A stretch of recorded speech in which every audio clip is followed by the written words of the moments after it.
Hello once again. We are back with the Grab Me a River Wrestling Podcast, the wrestling podcast for wrestling fans by wrestling fans. One more again, and we got some stuff to talk about, or maybe not. Stop. We got the same two people that we always got here doing the same thing that we always do right about this time. You got your boy Big Daddy here, and you got your man Jay here. And without further ado, let's just get into it. SmackDown. We'll start off with SmackDown Friday. It's one of the worst shows I've ever seen. It looked like to me that they were saving everything for Bash in Berlin. That's what it looked like. Could be. That's what I got out of it. Like it looked like the whole show to me was filler. I don't know. I did enjoy the LA Knight match. Well, yeah. I mean, it's good back and forth, I guess, but of course LA Knight's going to win. I mean, it wasn't going to be any, but I understand that there wasn't going to be but so many surprises in that show because the pay-per-view is like, what? I guess at that point, the pay-per-view is like a half a day away, Eastern time, because that's what, like at 8. So we're looking at if the pay-per-view on the East Coast here roughly started around 1-ish. Right. So if SmackDown starts at 8, that's what, 12, 16, 17 hours? And granted, I know it's taped. You don't at me. But I just didn't see anything that was really worthy of me even bothering to talk about. I don't know. I did enjoy Ludwig Kaiser versus LA Knight. Well, I do enjoy Ludwig Kaiser most days. Actually, I enjoyed him before the whole Imperium thing when it was just him and Gunter. I enjoyed that. I do like Ludwig Kaiser, actually. I believe he's proven his mettle. I think he should definitely be in the mid-card things, but I believe he could be a good world champion. I believe he could. He's got in-ring skills. He's great on the mic. I would say even maybe a lot better than Gunther, which is part of the reason why Gunther needed him in the early going. Okay, you brought it up. Now you're going to make me have to address it. I would say, now, I have said on this podcast before that I do not know how comfortable I am with Gunther as a world champion. I would be totally comfortable with Ludwig as a world champion, especially if he's had the matches that Gunther has had. I totally would feel like Ludwig was better suited to be world champion. I believe that he could be world champion. I believe that he could be a good world champion. He's a good heel. I think he should have a good 4 or 5 month run with that belt, truth be told. I really do. And like you say, I feel a lot more comfortable with him than I do with Gunther. I just still don't see Gunther as being ready. And that's probably just me. But I just don't see it, bro. Well, I don't see it. After you won King of the Ring, taking him off TV for that amount of time didn't help. It made it feel, I don't know, that to me also helped diminish him. And so it made his title run already seem more lackluster. Well, real talk though, when I look at the people who were in the King of the Ring, if you were going to make Jay the King of the Ring, it had to have been Gunther. Like, of all the people that were in the tournament, Gunther was the only one that made sense other than Jay. If you weren't going to give Jay the crown, it had to be Gunther. Yeah. And he would, and the way it was shaking out, he would have to win the belt. Truth be told. Yeah. Like, I don't know, the whole CM Punk, Drew McIntyre thing doesn't need a belt. No, it doesn't. That's great. Any feuds that you have that don't require the belt are good because you can focus on those storylines and the champ doesn't have to be taxed all the time.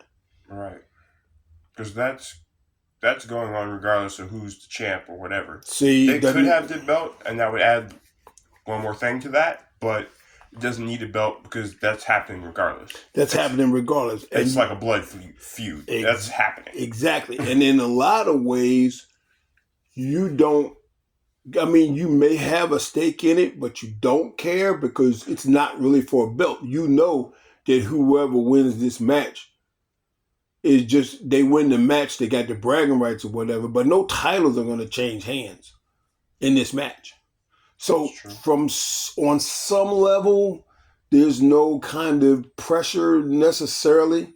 Like you just Not know from a booking standpoint. yeah, from a booking standpoint, you know that these guys just gonna go out and put on a banger. Fine. I can write that down. You know? Like that's a match that I don't really have to worry about and changing titles and who's heel and who's face and what the crowd reaction gonna be. These two, they just straight up hate each other, go out, kill each other. Their fans are gonna love it. Yeah. And there's no belt involved in it, so you can put time and effort into booking a different story for the World Championship.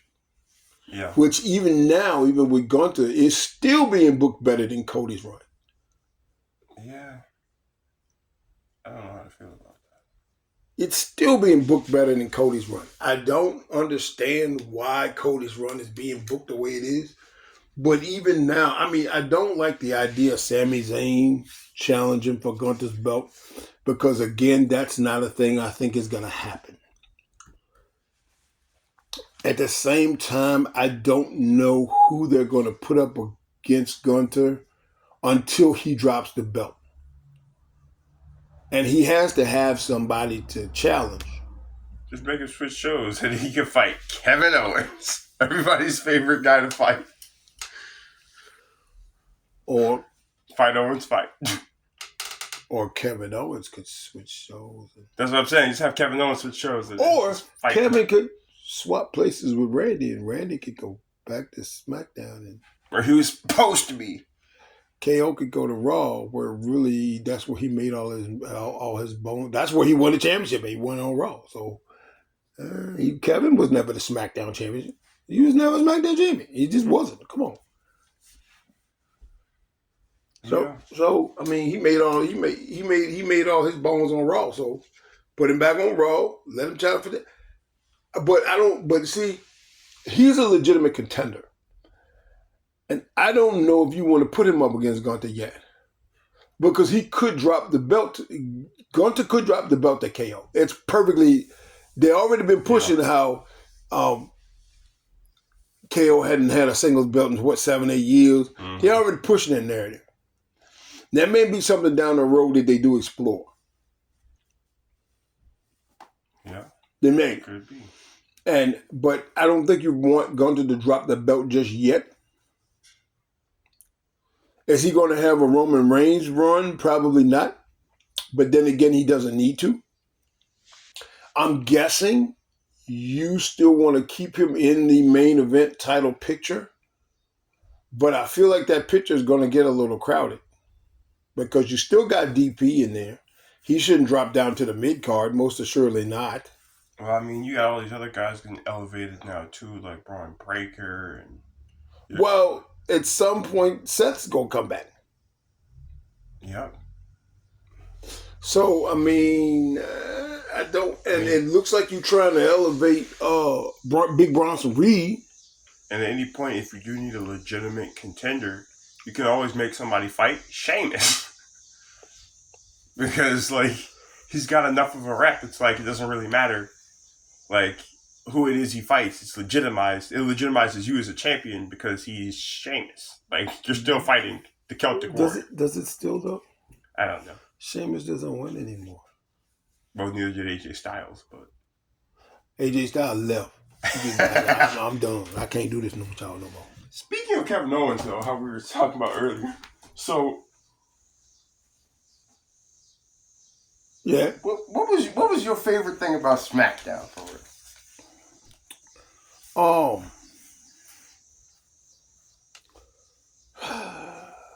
Give me a good takeaway. My favorite thing about SmackDown, I didn't have too many favorites. I watched it and I was just like, I'm not impressed. Like, at least before some of the other pay-per-views, I could find one match where I was just like, okay, well, there's one match where, like, that was they had before the last pay-per-view. That's when they switched out the tag team titles. Yeah. I'm not saying that every match you have to switch out the tag team titles before, because that's getting a little stupid too. But we'll address that later. I'm not saying you have to have a title change every time right before a pay-per-view. Excuse me, premium live event. But it's just that I don't really like it's. I don't know. I really enjoyed the Ludwig Kaiser versus LA Knight. Yeah. Yeah. Partially because I knew Ludwig is masterful. And again, he was saying some crazy stuff on the mic. Love Ludwig Kaiser. There's a reason I feel like he should be at the top. Why he's not there already, I have no idea. But I think it's because the top is crowded. But it looks like they got one more space they could put somebody in. Talk about it later. Yeah. Okay. So, all right. So, what do you want to say about KO on SmackDown?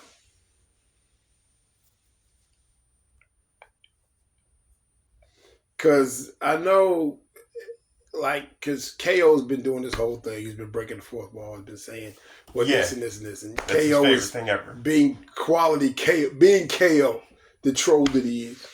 KO's a troll. We know he is. He's been a troll for a while. He does it almost every single promo. That's why we like it. Yeah. That's why we love KO.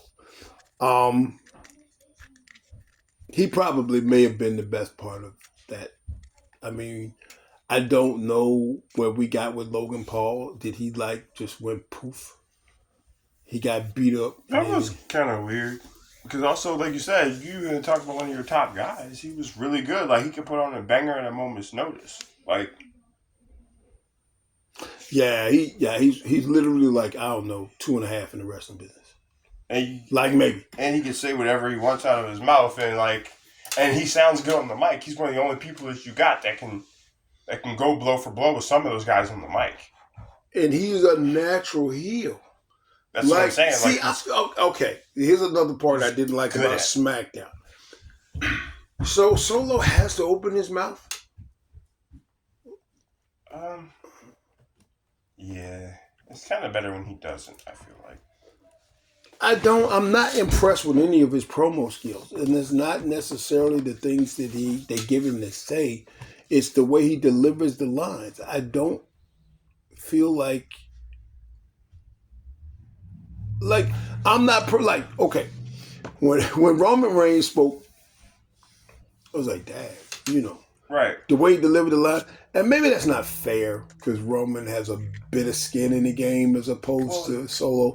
But I never feel like he delivers the lines convincingly. Like I would actually be scared. It's not, but I feel like everyone else, with the exception of maybe, actually no, I feel like maybe everyone else in the bloodline delivers their lines with more of an edge that makes them seem scarier than Solo. Okay, I'd be scared of the Gorillas of Destiny. I feel like I should be.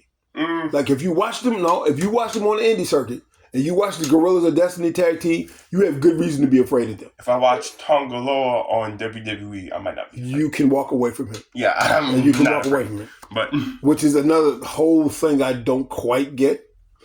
I would be afraid of Jacob Fatu. Okay. And he's pretty much the same guy. Yep, that's what he's the same guy. He just lost some weight. But think about him being about 30 pounds heavier and doing all the same stuff he does now. Okay, I don't understand how you lose weight and get down to like 285. Yeah, he lost some weight, bro. Crazy. He lost weight and he still does the same thing. He was doing the same thing though. And you can look at him and tell all his moves. He hadn't changed his style, no. But that's terrifying. Like, you lost weight and you're at like 270, like 285? He lost like 30 or 40 pounds apparently. That's what they were saying when he came in. He lost like 30 pounds. But but you're still 285. Like, I'm not. But okay, at 310, only a Samoan can fly around at that weight.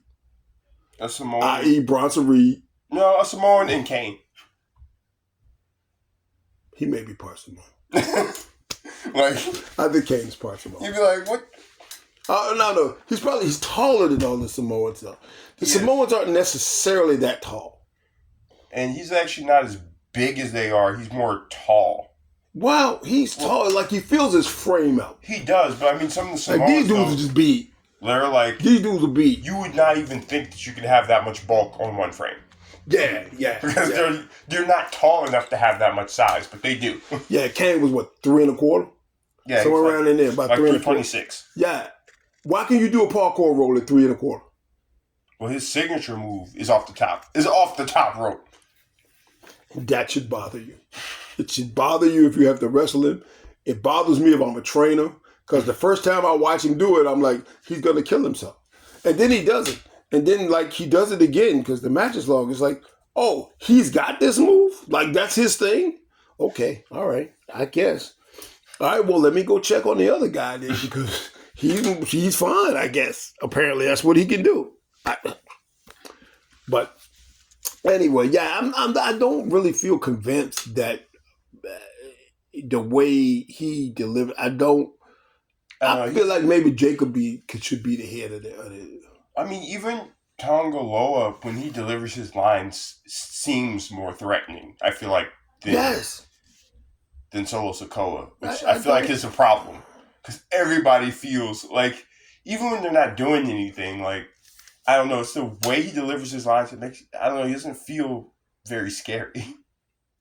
No, they always feel contrived when he does it. I feel like if anybody else on the whole roster said it, it would be different than how he says it. Except for maybe Nia. No, I feel like if Nia said it, it would be different. If Nia had the same kind of dialogue that they give Solo to say, Nia would have been champ 6 months ago. That's tough. They'd have just kept the strap on him. Straight up. Wouldn't have been no development. She would have had 2 matches. She would have sat down on somebody's chest, more probably Lyra Valkyries, and they'd have just made her champ. She'd have just had the belt. She'd have beat up Bayley in the locker room. Bayley couldn't contend in the match, so she'd have to give it up. They'd have to have a tournament, because all of this is all wrestling trope 1-on-1. You can't defend the belt.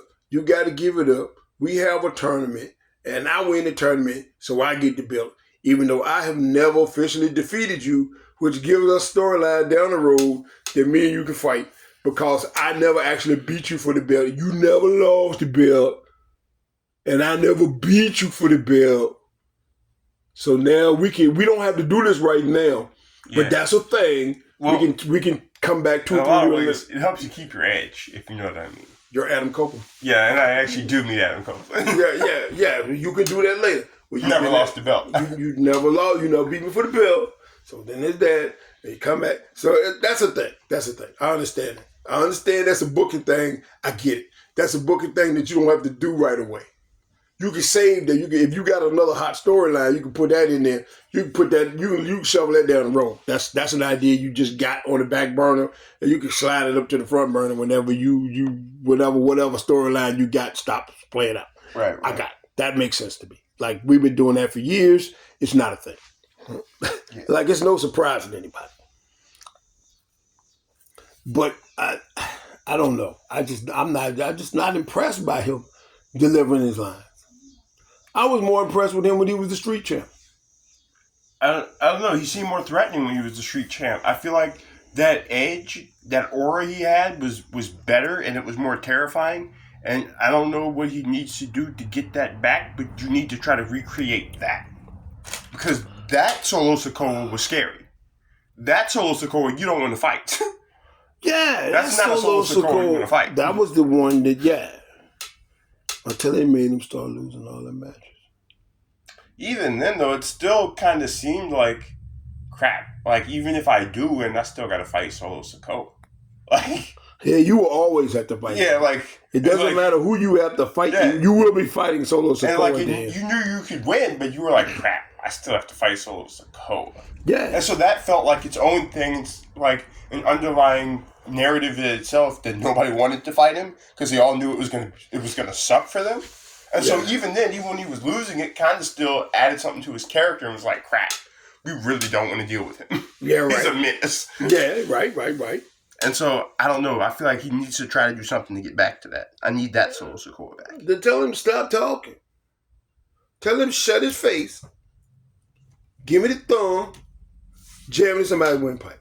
That's what I want. See, I want more thumb jamming and let's yap. I feel like that's part of the problem is as the leader of that stable, as the leader of that faction, he does have to talk. And I don't think he does well. And I think he's better when he doesn't have to talk. Yeah, obviously. Like, maybe he needs a Paul Heyman or something. Maybe he needs a mouthpiece, but he doesn't need to be talking. All right, but now it is too. So, apparently they're going to run Solo and Cody back again. I figured. We don't know exactly when yet. May not be the next pay-per-view, but I probably before War Games. Yeah, probably. But that only gives us, 3 pay-per-views? I don't know. September, October, November. Maybe 2. Because I don't think they got one in December. No, not anymore. I think they just got the NXT thing. The Halloween Havoc. I think that's what they got. I don't know. I could be wrong. How about in September, though? Oh, wait. I think I was in October, I thought. I think they got one in September. Yeah, you're right. Halloween Havoc is in October. So yeah. What is the December one? I don't remember. December, I don't think has one anymore. I want to say it's one in NXT. Oh, they need to bring back Seasons Beatings. They might have one like that. I think Seasons Beatings is the best name ever. I love Seasons Beating. so dope. All right, we get to the event of the weekend. The Bash in Berlin, Gunter's hometown. All right. So, Bash in Berlin came on at 1 o'clock on the East Coast because, well, you know what it is. Which is crazy because that means on the West Coast, wrestling was on at 11 o'clock in the morning. Now, that reminds me of back in the day when we used to watch the house shows. We used to watch the regular shows, like at 11 o'clock. Like, WWE would come on at 11, NWA would come on at 12. And sometimes it would come on at 12 and 1. But most of the time it would just come on at 12, like on Saturdays. And that's how. That's how they would run that. But WWE would always come on at 11. And then they would always come on at 12 on Saturdays. And then after like 1 o'clock, you could go outside and play. But you were caught up on all your wrestling. I'm sorry. And then sometimes wrestling would come on again like at nighttime, like at 11:30. And it would be a different show from the one you watched earlier. And that's hard. So there was that. Anyway, they had the Bash in Berlin. And see, this is the thing about these main events. So you have and I saw this somewhere and I wanted to talk to you about it. Do you think Cody is losing his spot as the face of the company? For sure. You think he is? I think it's kind of been almost gone for a while now. I feel like it's like that didn't just happen. It's been trending in that direction for a long time. As top babyface in the company. One, because main event Jey Uso, now that he's not with the Bloodline anymore, is like one of your ultimate babyfaces. Yeah. And no matter what he does, even if he fades into obscurity, it will still forever be yeet. Day one, it's just me. They're gonna yeet. Even though I'm the second on list of 2 twins. But you mean it was never day one? Well, no, it was day one. It was just never just me. But that's a different story. I'm not gonna get into that. Just some more. It was never just you.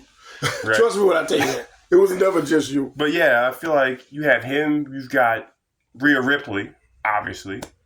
Rhea Ripley is definitely Mommy may definitely be the face of the company. Yeah, for sure. And on that note, I guess you got to put DP in there now since they part of the Terror Twins, which is the dumbest name ever. Well, no, it's not the dumbest name ever, but it's top 20.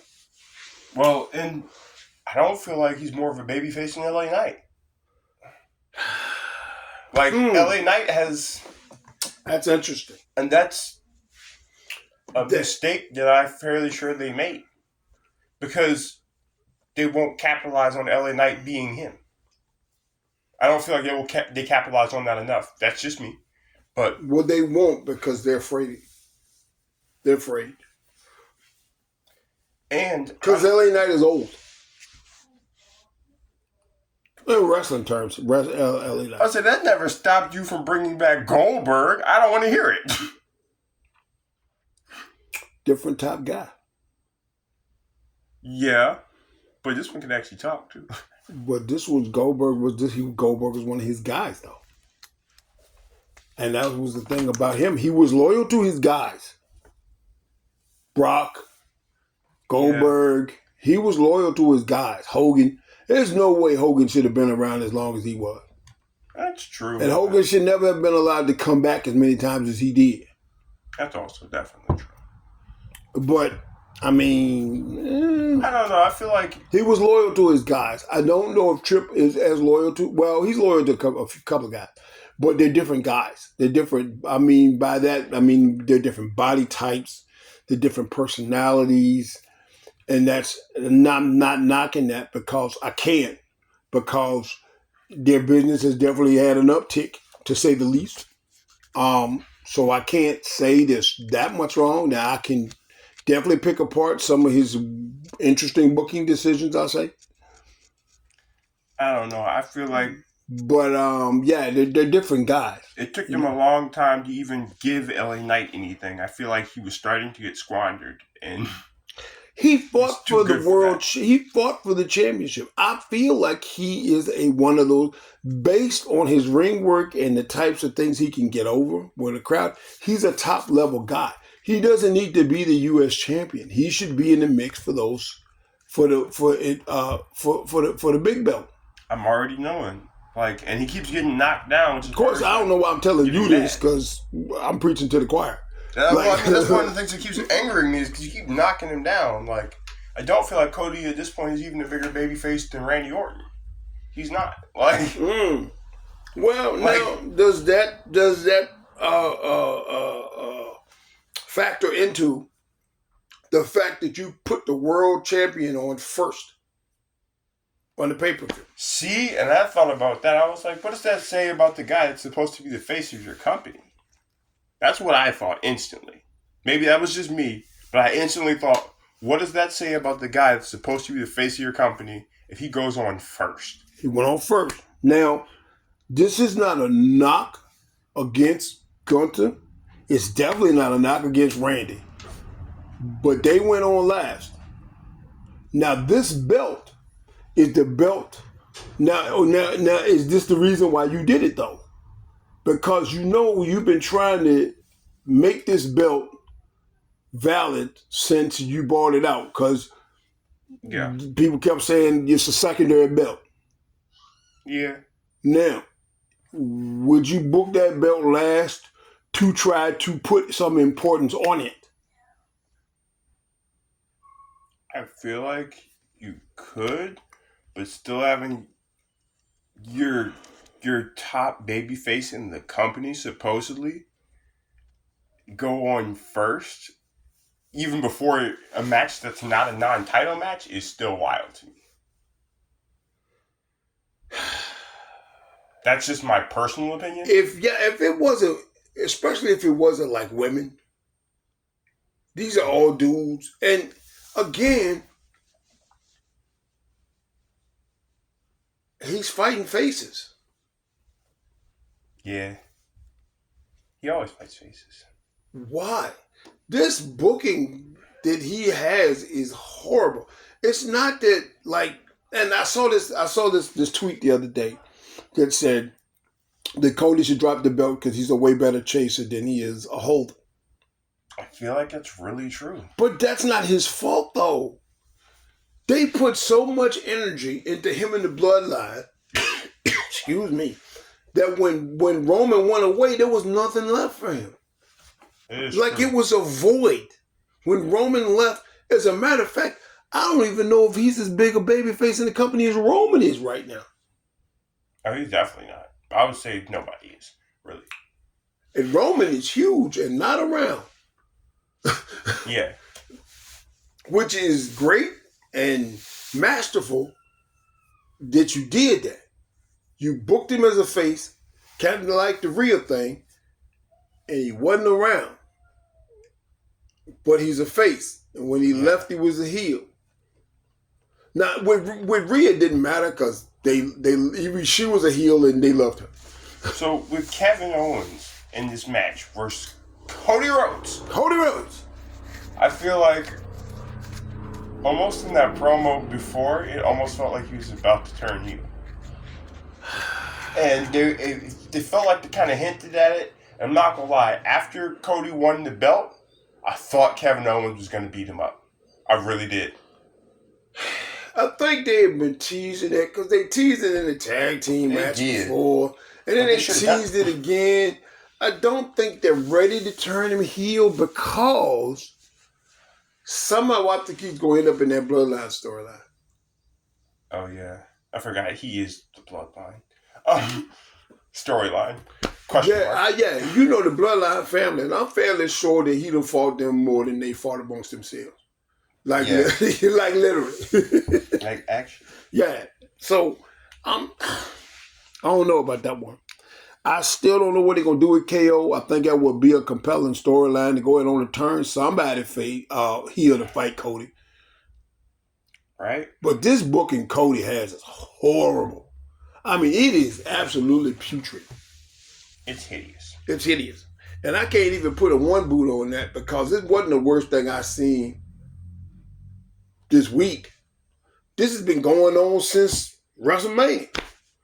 It's an ongoing one boot. Can you have an ongoing one boot? I guess it's our segment. We can make it do whatever we want to do, right? I guess. Well, regardless if you can or not, he's doing it. So yeah, he's definitely doing it so we can do it. Yes. It's our segment. We do what we want to do with it. What do you think of the Cody versus KO match? It was a good match. It was a good match. I mean, the leg factored in just like you said it would. Wink, wink. Yeah. I think that was the big takeaway from the match.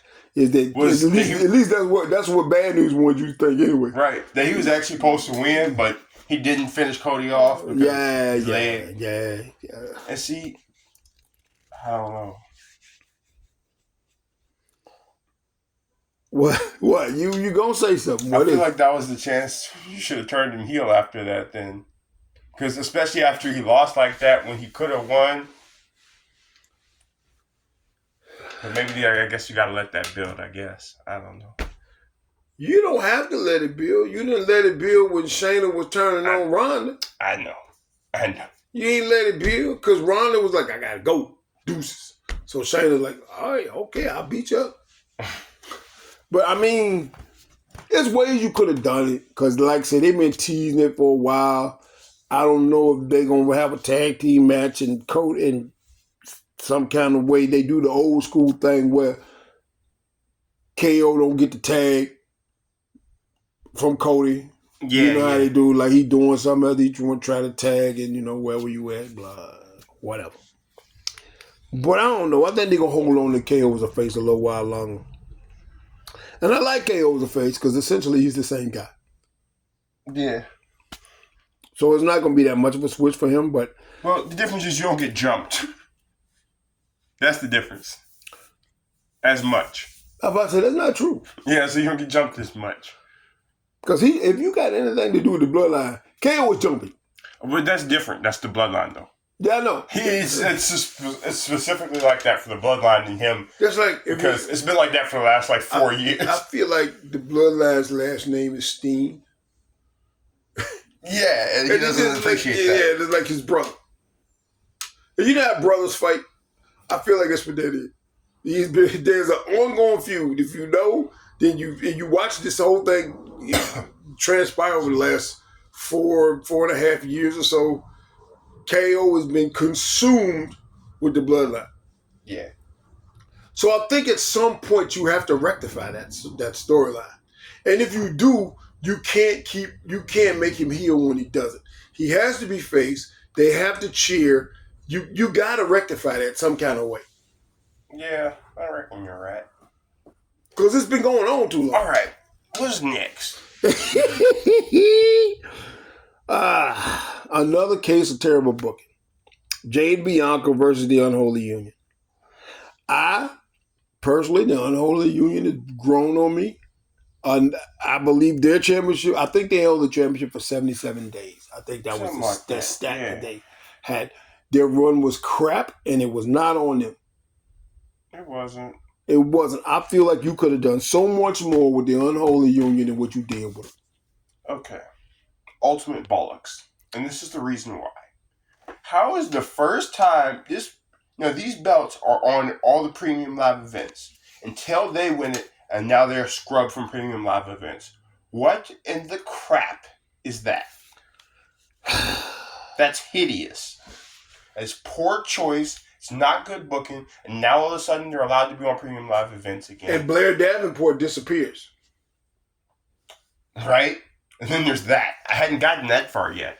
Yeah. Blair Davenport, who been by your side the last, 2-3 weeks? Y'all been beating the crap out of Jade Bianca and Naomi. Y'all just been whooping them. Now all of a sudden, she don't show up.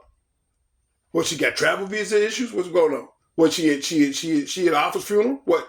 What's it? Which is also why there wasn't a whole lot of bloodline. There wasn't no whole lot of bloodline at the pay-per-view, and there wasn't a whole lot of bloodline at the SmackDown before that, because they were all at Alpha's funeral. So again, R.I.P. to Alpha, which is crazy because that means that Roman Reigns has lost his. Because Sika died like a couple of months earlier. He just got over Sika. Like, they just... Yeah. They ain't been that long. That was his uncle and his dad. Yeah, they ain't been that long buried Sika. Like a couple of months. And now Alpha's gone. That means they were actually brothers.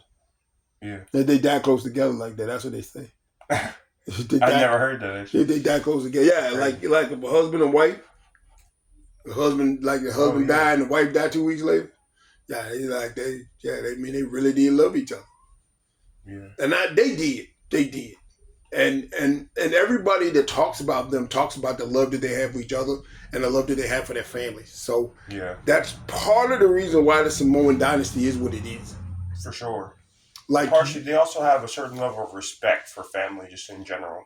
Oh yeah, family is always first for them. Always. You can tell. I appreciate that, actually. It's refreshing, especially in today's society. But back to this unholy union thing. Jade and Bianca with the belts, I mean, I knew they were going to get it back at some point. Yeah. And I guess now was as good a time as any. I don't think Jade and Bianca need the belt. They don't, but they're going to have them. They're going to have them, but you don't need to legitimize that tag team. I feel like you needed to legitimize the unholy union. I felt like they were getting that done. I felt like they should have held the belt for about half a year. I mean, they were 6 months were good because they cheat to win. Like, they're everything you want out of your heels. They do heels things. They talk a lot of smack. I say they talk a lot of smack. They talk smack to you while they're whooping you. They're actually great tag team wrestlers. And they're good tag team wrestlers. This is the thing. They wrestle well in a tag team. I like that.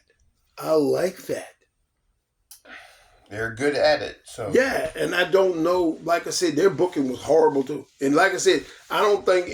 I'm not putting anything. I'm not gonna put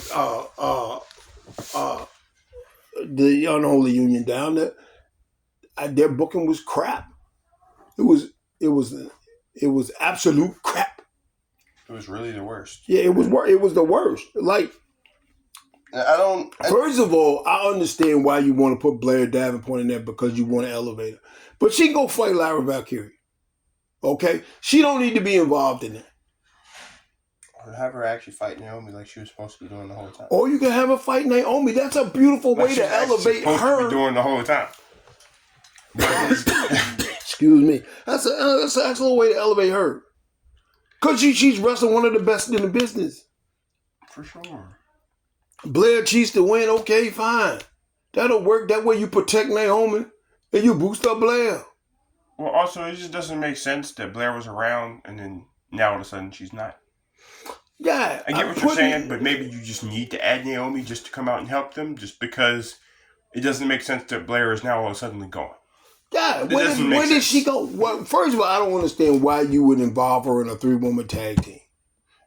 Like, you have the tag team champs. Let the tag team champs wrestle. Why would you involve her as a third wheel in the tag team? Don't involve her in that. She don't belong in that. She don't belong. It seemed like a weird choice to me at first. Like, I know what it is. I get what it is you're trying to do, but that wasn't the place for that. Is how I felt. No, she don't.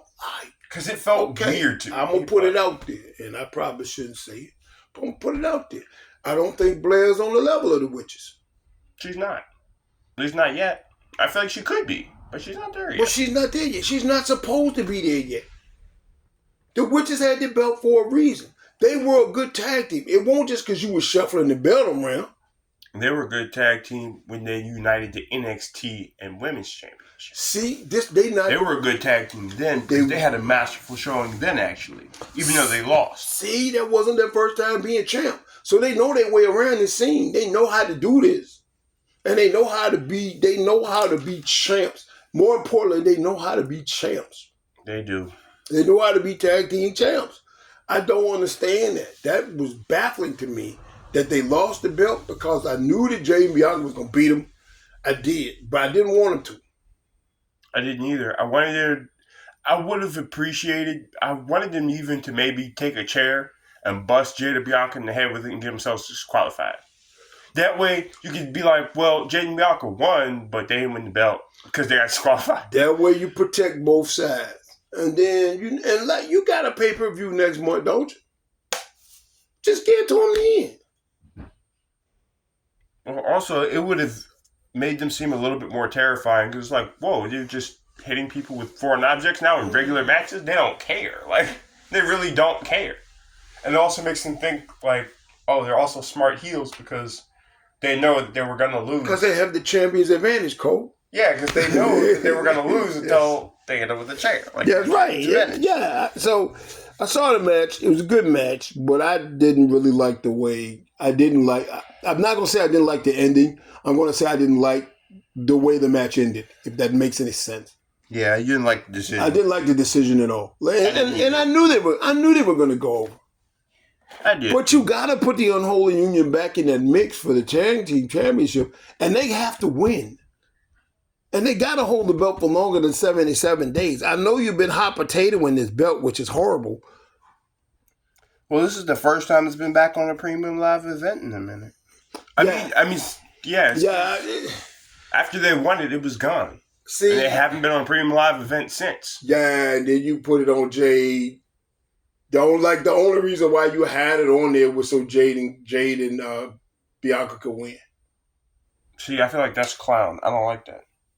Also, if you're trying to legitimize that as a legitimate belt, then also having it on more premium live events, just period, especially when other things like the U.S. Championship aren't on the line, will make it seem like a bigger deal.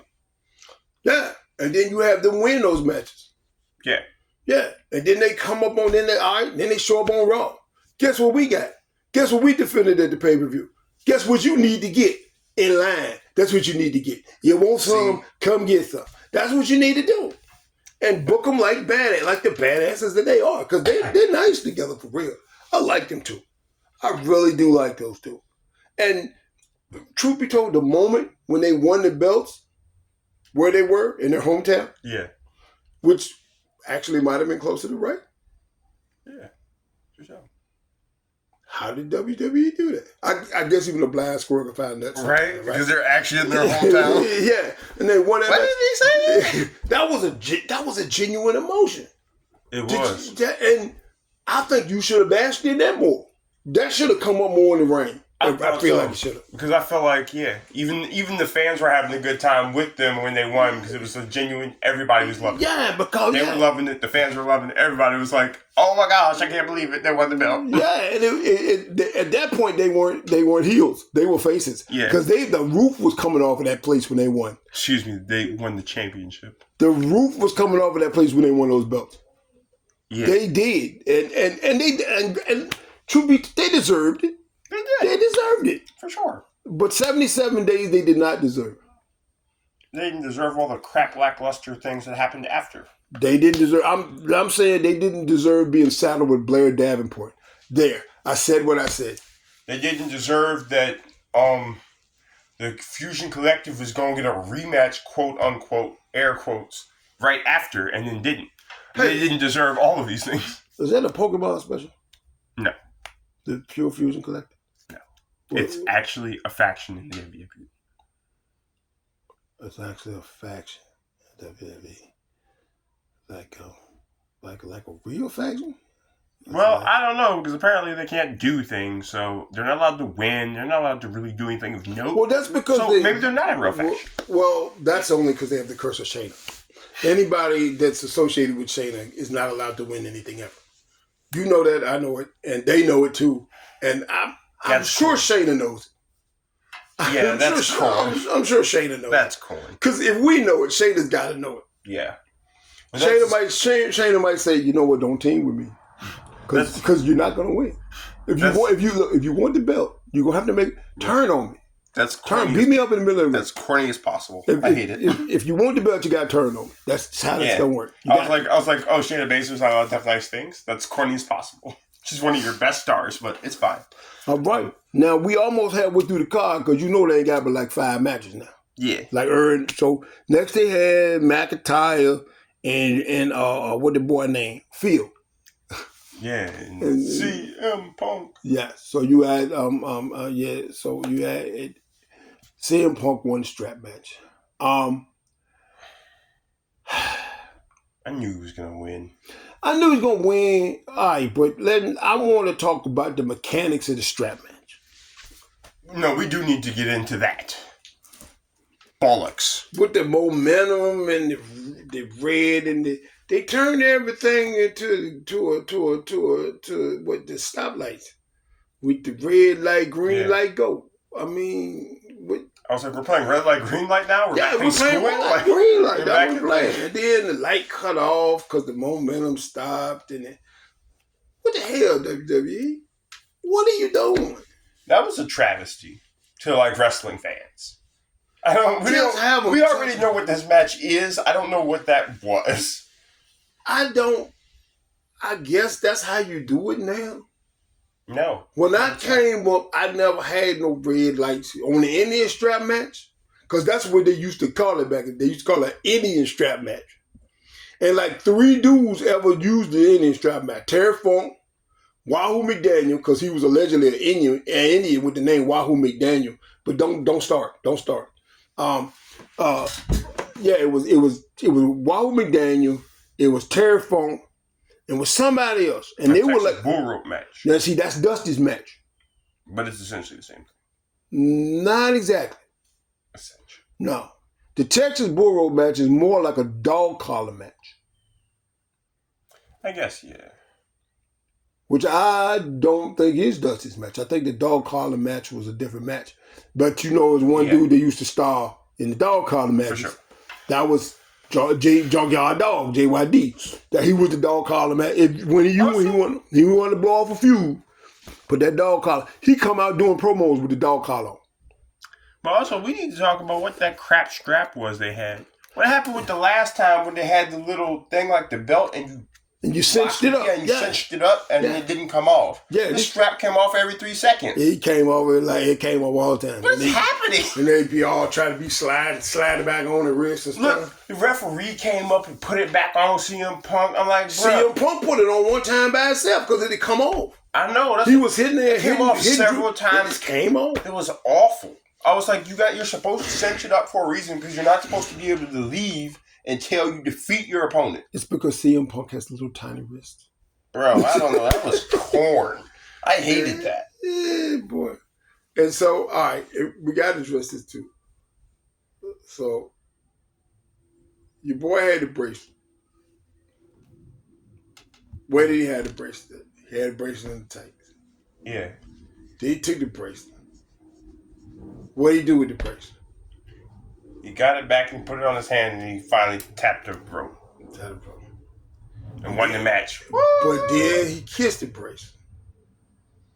But where did the bracelet come from? Bruh, and that's not the first time he's kept it there, so I don't know. That's just...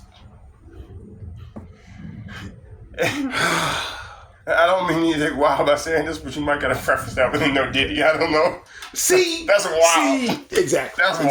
wild. Exactly. That might have to be a no Diddy. I'm not going to go into it, but I'm like, I know where it came from, and then you kissed it. No. That ain't gonna work for me, brother. Creative control. That's right. All right, moving on. Yeah, but Punk won the strap match, and if you see what happens Monday night, you know why he won the strap match. Then you got the Terror Twins versus Dom and Liv. Of course, you know who wins. Yeah. Apparently, Dom got his whole eye knocked off. Yeah, apparently this chick wore him out. Like grand day, bro. But you don't find that out till Raw, but my man was looking crazy. So who was looking crazy? Him or Kyrie? Bruh, they got that. She was half dead though. Bruh, yeah. Said that. I saw what happened to her. That was rough. And I guess that was a good match. I mean, it was serviceable. It did what it was gonna do. We knew how it was gonna go. We know how it's supposed to end anyway. Everything went the way it was supposed to go. Yeah. Then you had Gunther versus Brandon. We knew Gunther was going to win. And that was a great match, though. I loved it. Of course, I ain't like the ending. Because that's not what you do. Like, that's what he does, but that's not what you do. And then the fact that you submitted him, and then he shook your hand afterwards, and I guess we go get rid of it. I really did hate that, because also it didn't seem like that fit Randy Orton's character ever. You made me pass out, and now I'm gonna come up to you and shake your hand like a clown? Like, who's man's? Like, it isn't even what do you mean? Okay. Two things that cannot be trusted: an apex predator and a viper. You are both of those things. You must come out on Raw and die the next day. That's what I'm saying. You don't have a match. I will take this chair and make sure that it looks like it looked when Van Dam got finished kicking it. Right. Like, I don't know. Remember how they always looked after he would kick him when he put you in the Van Dam? I would like that chair to look like that after I finish hitting you with it. I don't know. It would be wrapped around your body. It would look like a belt because it would be wrapped around your body. I legitimately hated that. I think it should have ended with another controversial ending where he didn't really pin Randy's shoulders. That's what I wanted to happen. I thought so too, because that way you can kick that can down the road too. Well, also, I don't know. It just doesn't feel like... She going to be like, no, you got to get in the back of the line when he come back and be like, it's like, and then he like, well, you still never beat me. To me, I don't know. The way Gunther feels to me, it doesn't feel like he should really be able to beat Randy Orton. No. That's just me. No, definitely not. Definitely not. It doesn't feel like he's really beating Randy Orton. It doesn't feel real. I feel the same way. I definitely don't feel like he should be beating. That feels corny. Yeah, it does. It does. So that's part of the reason I really couldn't... I wanted another controversial ending like that or something, or make him get disqualified or counted out or something, because it shouldn't. I don't know. So, on a scale from 1 to 10, what'd you get the pay-per-view? Bash and Berlin. Oh, it's pretty good. I'll give it maybe a 7. I'm thinking 7, 8, somewhere around in there. Like I had That's some 6. It's awesome. I'd go with 7. I had some major issues with it. Well, it doesn't have enough matches in it for me to give it a 10. I'm sorry. 5 matches, not enough. Facts. And I wasn't, like I said, I wasn't as happy with it as I could have been. I thought SummerSlam was better, but at the same time, SummerSlam should have been better because it's a major show. It's one of the 4 majors, so it's going to be better anyway. But maybe not for Cody. Anyway, all right, so Raw. That's supposed to be a 2-night event, so it's got to be better because they're building it. If it becomes a 2-night premium live event, it's got to be special. Hey, let me get 10 matches instead of 5. We could do 10. 10 might make sense. We could do 10. Stop playing. We could do that. All right, so then you got Raw. Of course, welcome to Monday Night Mommy. Yeah, you got to do that. You got it, because she ain't hit that J in a minute. She hasn't, and last time Liv hit it before she had a chance too. That's right. So, she got to hit that. Yeah. And then Dom come out, said Liv ain't afraid of real, blah, blah, blah, because I get to eat tendies whenever I want, and you know. didn't say that, you Yeah. cornball. All right, so then Liz. All right, so Rhea apparently been hanging around DP too much. She caught the DP disease. Now her leg caught up in the rope. Yeah, then her leg is stomped out. Yeah, her leg gets stomped out because that's what you should do to a leg to get caught in the ropes. You should get stomped out. But I don't understand. But so then she dangling there. Okay, and this is bad for me to say, but I always think big wrestlers that dangle there in the ropes are funny. I'm not gonna lie, Damian Priest, when he was dangling there, I know he had to be saved, but it looked crazy because he's so big. Because he's so big. Like, he's too big to be dangling like right that's now, the thing. man. It's like all of these wrestlers are like uber athletic, right? That's what I'm saying. They're all like the baddest person to walk the earth. Yeah, and then you see Rhea Ripley be like, "Don't call the match. My shoulder got popped out. Yeah, don't call the match. I'm her fine." whole shoulder is like a foot away from the rest of her body, and it's like you could look at it and tell. You're like, "Yeah, it's out." She said it was out, and it's out. And it looks like it's out. But the ropes defeat everybody. Yeah, but then the ropes is just like the ropes. It's hilarious. The ropes got like the baddest submission, however. They just wrap you up in there. Second only to the most devastating move in all of professional wrestling, the backwoods. Oh, I was gonna say second only to the advert. The commercial break. Yes, second only to the commercial break. Because you cannot win if you have a commercial break. That's the most. I want to say that probably has been going on for longer than I care to talk about. And like whenever they come back, because they didn't used to break in the middle of the, like it had to be important for you to break in the middle of a show. It had to be important. It might have been like all of the commercials that they had came after promos. Yeah. They never came in the middle of a match. Every now and again they would, but they never did. Well, even when they did, it wasn't the same person was still in control until you got back, and so then you saw what happened. Well, they would show it to you sometimes. They're like, this is what happened during the commercial break. That or they would go back and they would show it to you. Yeah, change the momentum and whatever. Yeah, they would show it to you. But now it's completely, whatever it is. Anyway, you got DP running and dominantly run away because that's what they do. Really? Then you had DP telling trainers to tell Rhea to let the trainer do the work. Yeah, look after her. Yeah, he going and she like, no, I don't need him to do the work. Let them do their work. I'm gonna go see Scrap Daddy. Yeah. Then you at your boy, Alpha Academy, an American made. What'd you think? I thought it was actually pretty good. I still think the name American Made is the dumbest ever.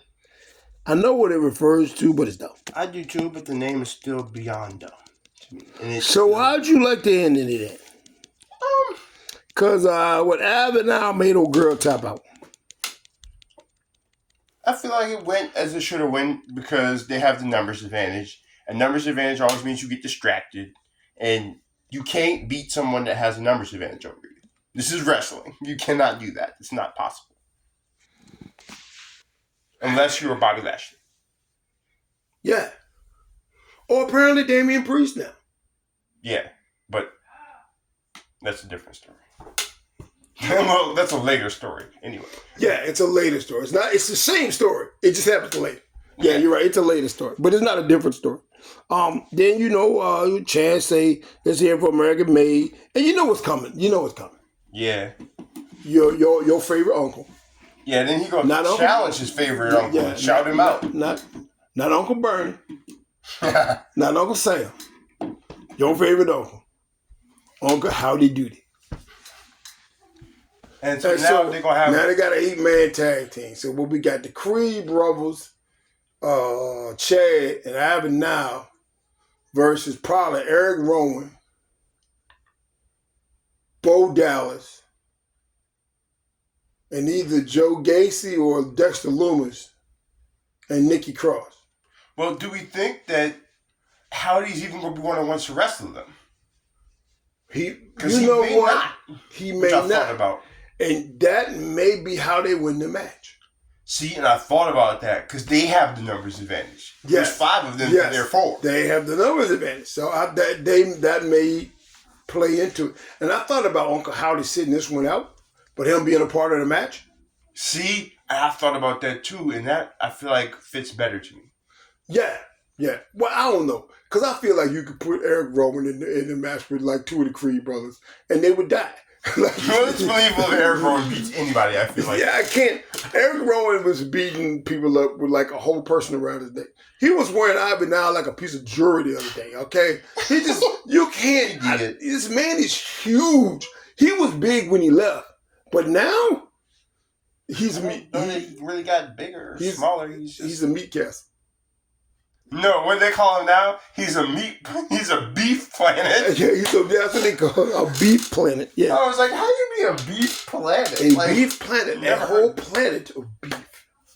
Like there is cow on this planet. I was like, you did not call that man a whole beef planet. Yeah, he's a beef planet. He's a horse. So I don't know, like you could get the Creed brothers. I don't know if they he Chad not gonna put him in German, okay? Not unless he wants. What is it? He's not gonna be put into a German unless he wants to be put into a German. Right. That's what they always used to say about Andre. Yeah. Andre doesn't get slammed unless Andre wants to get slammed. If Andre doesn't want to get slammed, then he doesn't. He's too big and too. Because it was too big. I feel like that would be the same with Eric Rowan and Chad Gable. Well, also because Chad Gable is so much smaller, and Eric Rowan is so much bigger, and he's so much taller. And also it's harder to slam taller opponents. You can't just pick them up like that because they're taller than you. Especially not with the German, because with the German you got to have leverage, and you got to be able to still pick him up and do. Yeah, that's. I don't see that happening. That's gonna be rough. Yeah, so they challenged him to the 8-man. I don't know how that's gonna work out but I mean, I guess, but it's a street fight though, right? I think it is, but Howdy and them are gonna beat the crap out of him, and that's one of the things I expected. Is maybe Howdy's not in the match, but you said it was a street fight, so that's a problem for you because there's 5 of them and 4 of you. Yeah, it's street fight. So and my favorite line was that Chad said he was gonna defeat the Y6 for America. Yeah, he did say he was going for America. Because America needs the Y6 to be defeated. Yeah, I was like, what do you mean? I love the Y6. What are you saying? No.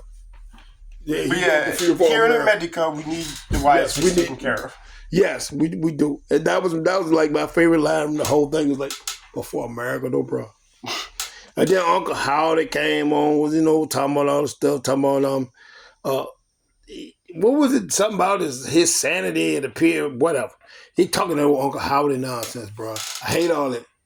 I hate all that. Talking. Crap out of it. He was talking about how he lost his sanity when his brother died, but he didn't say all that.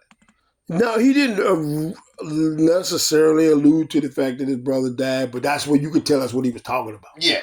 But he didn't say that. But apparently that's the thing we can do. We can just allude to things that we don't. Right? They're not actually. Odyssey Jones? Not yet. Not yet. I know. Not yet. I was just saying. But it's out there. It is out there, and it appears on this show or not. Oh, yeah. You did? All right, so Damo ends up talking to Scrap Daddy. Say, all right, I got a tag team match. Yeah. It will be? Yeah, a tag team match, but he ain't got nobody to wrestle. Real said, hold on, I think I got somebody for you, dog. I think I got just the dude for you. And then, CM Punk come out and say, you know what, I'm done with your boy. I beat up Drew. I want to challenge you, Gunter.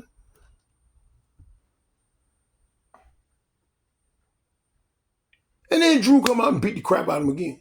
Yeah, see, and this is the thing. I don't know why he always thinks that he can just like Drew. He's called the Scottish psychopath for a reason. All right, who gets beat up? Who gets beat up more, CM Punk or Cody Rhodes? I don't know, because CM Punk be getting it, bro. And every CM time Punk get beat up by the same dude. The difference is every time he can't make it out himself. He needs assistance leaving. That's the difference.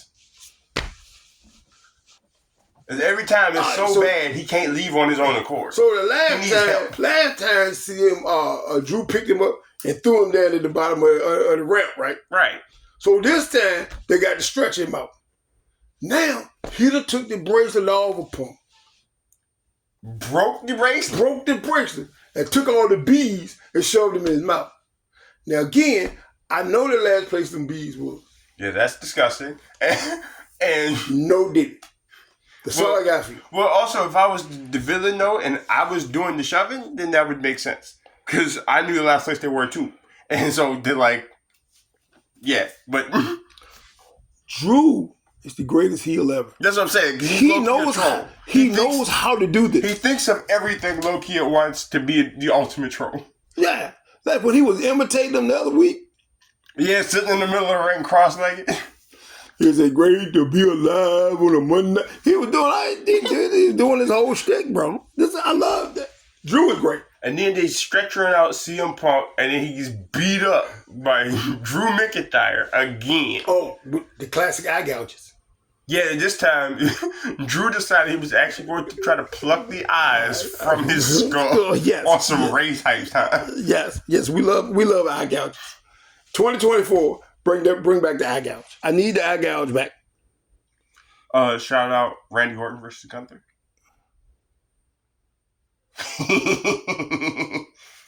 Okay. I did enjoy it. Like I say, I enjoy a good eye gouge. The classic textbook eye rape? Yeah, I love a textbook eye rape. That's not illegal. Textbook eye rape. You know what move I missed too? The nails across the back. Yes, the nails across the back is epic. That's epic. I missed that move. I loved it. I missed it. Dragunov versus Dragon Lee versus Dirty Dom. I guess everybody got to be named D in this match. Yeah, or you have to be a dragon. Or you got to be a dragon. Well, apparently it's just dragon because Carlito come in there. You know he going to come in. Actually. But he come to beat up Dragon Lee because him and Dragon Lee got beef anyway. Yeah. The whole reason why he in the Judgment Day is because he was in the LWO. Yeah, but now he left the LWO because he got beef with Dragon Lee. So that made sense to me. Yeah, that made sense. I'm like, okay, well, he got beef with Dragon Lee.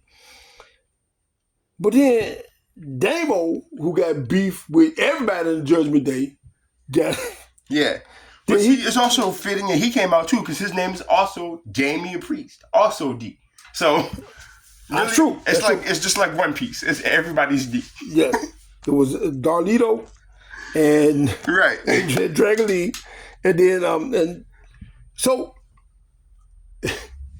Damo chases Dom out of the ring.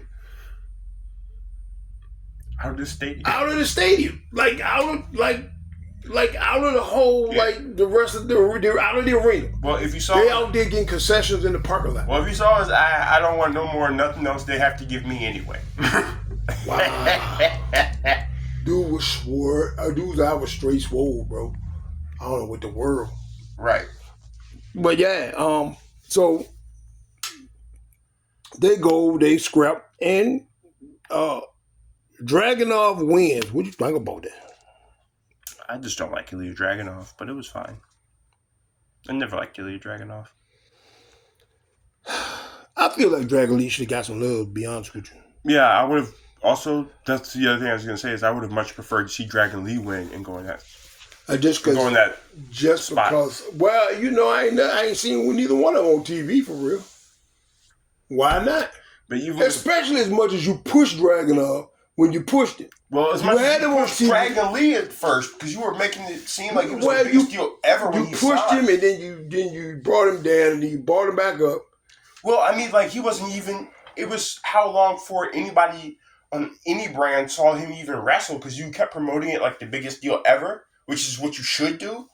But it was so long before we even saw him wrestle. Then we actually saw him wrestle, and we were like, yo, he's really good. And then he just disappeared. And, like, that's okay, I guess. No, it's not. It's never been. It is if you're WWE, I reckon. No, it's not okay. It's just apropos. It's what we expect. but that doesn't mean it's good. It's kind of like when we're dealing with Vince. Some of this stuff is we know that you're going to be on TV now and you're going to get a push and all of a sudden you go away. But that doesn't mean it's good. Yeah, it's corny. That's what. It's mad corny. Yeah, that's what got him out of bed with Fox, but that's a different story. So they got. All right, Eggman, that's enough. So they got signs in the crowd. You know I love my signs. Yeah. Somebody's got signs to Xavier Sus. Yeah. Xavier Sus. Xavier Sus is best. It's best. Especially when we get into some of the stuff at the end. Yeah, it's beautiful. All right, so then Braun come in, because, Bronson Reed's supposed to be in a triple threat match. He can't be in a triple threat match because he decided he wanted to pull a Charlotte Flair and jump off or something on top of another whole human being that's huge. On top of a meat castle. No, the reason he said he couldn't. Oh, yeah, because he said he had COVID. Now, how I'm going to jump off a car on top of you and now I got COVID? So I can be the dude that's 380 pounds, but I can't be a little teeny tiny bug about this big that you can't see. Hey, man. Careful with that bug. That bug takes people out, man. Yeah, wrestling we can control. Right. Wrestling you can control. We can't control it. We ain't got no creative control over COVID. Yeah. We don't. COVID does what it wants. He do what he want to do. Yeah. He's like. Get better soon, man. Yeah, he's like the Brock Lesnar of diseases. He just did like Goldberg. He just does whatever he wants. What are you doing? It's like whatever I decided. Whatever I want to do. Yeah, because the last wrestler, we know what happened to the last wrestler that got COVID. That's what I'm saying. That don't. And he does work. Let's just say that. Yeah. Oh, yeah. It does what it's supposed to do. I don't know if I like it. Then you got Damage Control versus the Unholy Union and Belair and Jade at ringside. Yeah, versus Belair. We talking about Belair. And the Unholy Union wins, and I felt like they should have. Yeah, for sure. I think at some point, Damage Control should get the belts back. Well, also, I feel like they had to win because I think they had to pivot because I didn't know that if Kairi Sane was actually okay. Oh, she's not. Yeah, she's not. Her eye is torn up. Like I don't know if you saw the spot where she ate the table. That's where she did it. Yeah. I could tell because her whole face bounced off the table. Well, that was one of the centerpieces of the match. Was one of the right. She pulled Bianca in the way, and Bianca. And to be honest, Bianca didn't get enough of her to save her from the table. She didn't, but also she jumped way too far. She did at the same time. One of the what's her name? Was that Alba Fire? Mm-hmm. She didn't let go of her arm in time. No, she didn't. So when she was in the air, she still had Fire still had a hold of Bianca's arm. So Bianca couldn't catch her and stop her from falling. Yeah. She only had one arm.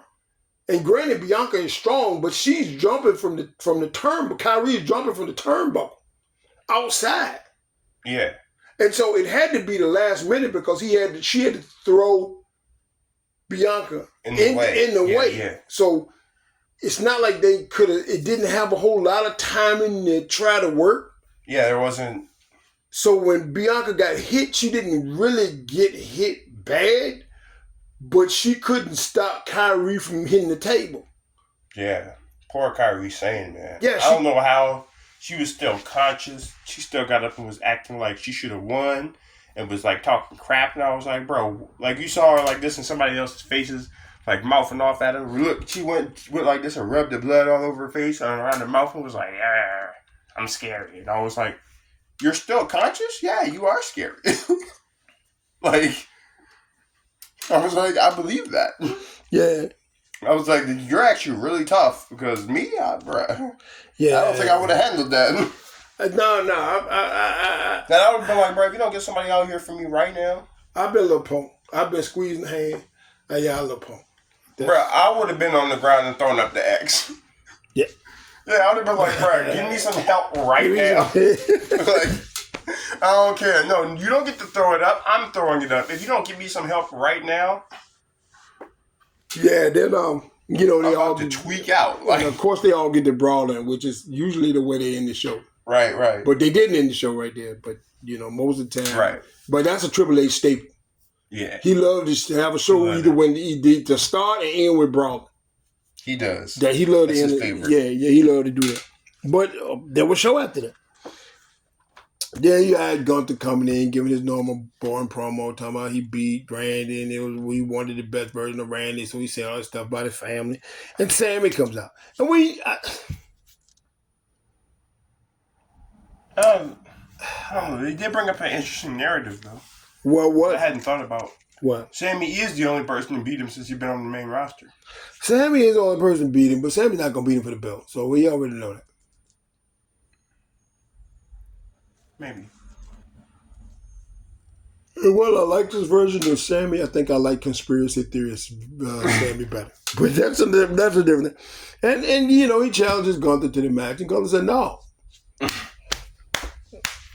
I always love it when they go through all this stuff and they say, I want to challenge you for the belt. No. Yeah, he's like, no. And walk away. And I don't have to give you a shot. I don't have to say yes. You got to give you a squat. Like, I'm the champ. Like, what do you mean? You don't get to make any rules here. You have no power. Yes, you have no power. I have the belt. I love that. No, I always love that when they say no. Yeah, that's hilarious. Yeah, I want to wrestle you. I'm glad you do. Yeah, because it's not mutual. It's that. I want to wrestle you. I should wrestle you. What have you? The one I love is, why should you be at the front of the line? I always love it when they hit him with that. Yeah, he said there listed your accolades. He's giving you your flowers and everything. He goes, good. Well, I want to wrestle you. He's like, yeah, I gave you your flowers, but you still don't get to wrestle me. I'm still the champ. Yeah, I'm still champ. No. There's no. That's great. I love it. And then he got to say all this stuff. Be like, they going to turn around and be like, yeah. I'll give you a match. I would have stuck with no. I love it when the champ say no. Like, I want to challenge you to a match. No. And Walker just walk away. Because there's nothing you can do. If you challenge me to a match and I got the belt and I say no, there's nothing you can do. The other thing is, too, you have to be careful because it makes your baby face look like a clown, too. Because there's nothing, like you said, there's nothing you can say. There's nothing you can or say. do. It's like, you can talk all that stuff you want to and talk about my mama and I go and point to the belt and just walk out of the just walk away. Like, dag, he's not wrong. He doesn't have to give you a championship. I don't have to give you nothing, bro. I love that. I love it when they go, oh, no, I am not, oh, no. Yeah, oh, no. Yeah, I don't know what you thought. Oh, no. No. You're not ever, never getting in the ring with you. I'm not going to do it. He had the Yeet Man. He cut the promo. And Braun come in and start talking about that same thing about ain't nobody, none from your family, be nobody from my family. And Jake said, well, essentially, it's a first time for everything. Basically. Yeah. Not like, yeah, I guess he could beat you. I want to see him with it. And then he hit it with the Yeet. I want to see him with it because while I like Braun, and I do think Braun does deserve this belt, I think the Yeet Man deserves the belt too. I think he's been deserved the belt. I just didn't think he was actually going to give it to him. What, the Yeet Man ain't got the belt? That's what I'm saying. I didn't feel like he deserved any belt. Okay. Yeah. What do you think about Kaiser versus Sheamus versus Braun Strowman? What do you think about that? It was kind of weird seeing Braun Strowman in the match after what we saw the other day. Yeah. I feel like it makes me think it was more of a work than it looked like it was. Well, see, I was wondering about that. It did. It looked like it was more of a work. Like he should not have been on TV. Well, also I was wondering if he actually did get COVID, and that's why they had to pivot and make sure Braun Strowman was there. Be like, bruh, you were supposed to have more time off. I think they alluded to that was supposed to be Bronson Reed's spot. Yeah, because he did say that. They alluded to that on commentary. Well, what's his name? Said that backstage too. And as Braun Strowman won that match, of course. And I think they alluded to the fact that was supposed to be Bronson Reed's spot. Yeah. So, and he won because Sheamus hit your boy with the brogue kick. And then Pete Dunne. Okay. Yeah, then he had help from Butch. Sorry, I'm jumping around too much. We don't get into that till later, but He beat the crap out of Sheamus. That's hilarious. He did beat the crap out of that Shalane. So is Jackie Redmond the whole troll though? Right? Can we talk about Stop playing. Jackie Redmond? And I don't know if it was mic'd up or what, but that shillelagh was loud, dog. I was like, I don't know if it was supposed to be that loud. You got cracked. It's over for you. I don't know if Jackie Redmond is supposed to be as big a troll. Right? And she really went up to him and called him Butch. I was like, bro, you did that on purpose. He's just mad now. Yeah, He'll be mad the rest of the day now. Yeah, but I like what Kaiser had to offer me in that match. Yeah, it was great. Yeah, and I like the Kaiser Sheamus dynamic. I do too. I do. I think they have great chemistry in the ring, and I think they should keep that up. Yeah. I didn't really mind Braun Strowman winning though. I didn't either. I did. It made sense because also it made sense in the realm of things too. Because the way you already been pushing it is Dunn does hate Sheamus' guts, and he's really going out and let Sheamus have nothing nice. And so Sheamus really cleaned his clock of Ludwig Kaiser, and then Sheamus got taken out, so it didn't matter. Yeah. So I don't know if we established this or not, but DP said, hey, tag team, who you got? I got a dude for you.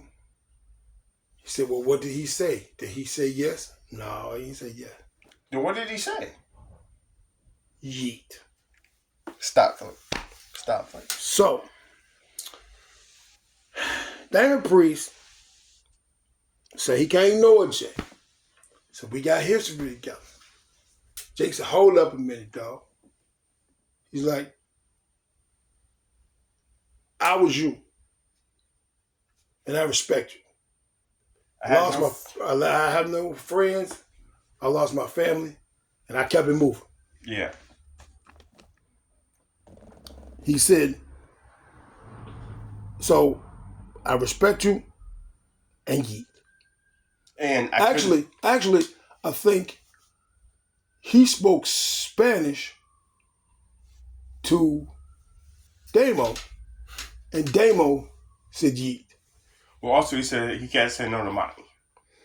Yeah, because he can. And Rikishi's gonna love that. He just did. So then you got Damo and Jay versus JD and Finn. Yep. Match is what it is. Liv interferes. Rhea comes up, beats the crap out of Liv with this crutch. I mean, she's like Aaron Judge. She had to get away because she swung against him so hard. She was like she was trying to stand and rock out in the ring after they won. They won, it's just me, oops. But she was on one leg still, and she was trying to hold on to the crutch, but there was not really no crutch to that. No, the crutch was dangling because the crutch was because she went Aaron Judge on her. She did. I was like, goodness gracious alive. She rolled up the crutch, both halves of it together, tried to stand up on it. Right? Crazy. And and then they all stand in the middle of the ring and they eating, and that's how the show go on. Yeah. Now apparently it was one other thing. Is Shayna, Zelina Vega. Shayna wins. Yeah. And then the PFC beats up Lyra and Zelina. You wreck Lyra and Zelina. Booyah. Yeah, I don't know what we're doing there. I don't even know if you're trying to put the PFC over or not. It doesn't even feel like you really are. It just feels like you're going to beat up Zelina Vega because you don't like Zelina Vega still. And that's been going on since before Sonya got hurt the last time. Yeah, remember? The first time, like you said. Yeah, the first time. Yeah, that's been going on for years. Yeah, I say since before Backlash. Yeah. Because remember, she couldn't fight in Backlash. Sonya couldn't fight in Backlash because she was still jacked up. Yeah, it was since before Backlash. That was before Sonya had the stalker, remember? Oh, yeah. Yeah. So all of that was, all of that was... because you've been getting beat up and because you just don't like... You don't like her. She won the Street Fighter tournament, Zelina Vega, and... That's when we started boosting Vega because... Sonya wasn't around to beat up no more. Right? So he wanted to beat up the boys, and we started boosting up Vegas. She was doing the thing. She was, but I don't know what he's doing now. All right, so we got to talk about a couple things.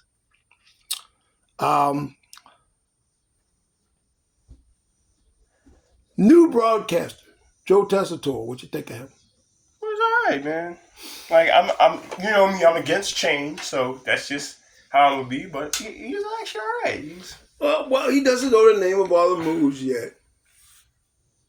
Well, yeah. But also some of the moves look crazy, and I don't know what to call them. So you good, bro? In his defense, though, he comes across as a fan, kind of like the way Pat does. Yeah. He comes across as a fan. As fans, we relate to that. And see, I legitimately enjoyed that he knew that it wasn't like Kevin Patrick that would say stuff and didn't know what it was he was talking about at all. No, you got the feeling that he was a WWE fan and he got this job because he's a WWE fan and he broadcasts. Right. Not just he broadcast and WWE is like next on his list. Right. Like you got the feeling he was a fan, and I think he keeps working with Bad News and Corey Graves and Michael Cole. I think he's gonna be great. I think he's gonna be fine. And something I did love, I don't know if I should have loved it as much is Drew McIntyre in a hoodie. That was great. I laughed so hard. I was like, that's a great line. That's the best. I love it. It's Drew McIntyre in a hoodie because it is. It is literally Drew McIntyre in a hoodie. Yeah. Well, what happened was when CM Punk came out, he was doing all this posing and everything. So he posed on top of the announcer table. Which everybody should know by now is the worst thing ever. Don't ever do that. All of a sudden, the way the camera is on his face. So all of a sudden, you see his face just go down. Because Drew McIntyre attacked him because it was Drew McIntyre in a hoodie. Yeah, in a hoodie. Yeah, then he unzipped it. And it was funny because it was right on time. Because right after he said that, he unzipped the hoodie and he put the hair back in. Yeah. It was Drew McIntyre in a hoodie. Well, also, he was so big, though, we knew it wasn't nobody else. He's too big. He looked crazy. Like, you could tell who it is. It wasn't Chad Gable, that's for damn sure. Right? It wasn't Abby now. Like, of course it was. I don't know. I love that line. That was great. I was like, yes, you're the greatest now for that. You're almost on the same level as Michael Cole. Yeah, see? So I actually like Joe Tessitore. I think he's good. I like him. I think with a couple of more, I think he should be. I think he could be all right. Working with Bad News, he could be all right. Right. Because Bad News is quite the commentator now. I remember when he first got into it. Bad News is quite the commentator now. Bad News is great. Bad News is great. So I think he'll be okay. He's got, and like I said, he's got a wealth of knowledge to pull from between him, Corey Graves, and Maggle. Yeah, he's gonna be all right. He can be all right. So yeah, I like Joe Tessitore. This is his debut. I like him. All right, so we got some removals from the WWE roster page. Yeah. One of which is Trish. Yeah. How do you feel about that? Well, honestly, I thought they had already taken her off the active roster. Like, I'm not trying to be terrible. I just thought she was already. I didn't know that y'all left her on that long. I think they were going to do something with her. I thought they were too. Because they teased it. Well, yeah. They teased it like she was going to really get back in there. Her and Tiffy. Yeah. But I don't think she wanted no parts of Tiffy. Well, also, I don't know if they do that yet. I think that ends up being like a SummerSlam thing or something. I think it ends up being a one-off, is what I think. Ah, okay. And I think that doesn't happen until like some big show. And do they have any more big shows this year?